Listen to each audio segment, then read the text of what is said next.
আকাশের অবস্থা যে কোনো সময় বদলে যেতে পারে। দেশের ৮ জেলায় ঘন্টায় ৬০ কিলোমিটার বেগে ঝড়ো হওয়ার আশঙ্কা, সঙ্গে রয়েছে বজ্রসহ বৃষ্টির সতর্কবার্তা।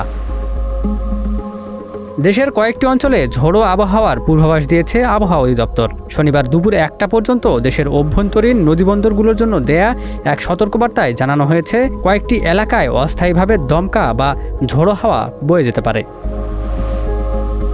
আবহাওয়া অফিস জানিয়েছে, খুলনা, বরিশাল, পটুয়াখালী, নোয়াখালী, কুমিল্লা, চট্টগ্রাম, কক্সবাজার ও সিলেট অঞ্চলের উপর দিয়ে দক্ষিণ বা দক্ষিণ পূর্ব দিক থেকে ঘন্টায় ৪৫ থেকে ৬০ কিলোমিটার বেগে ঝড়ো হাওয়া বয়ে যেতে পারে।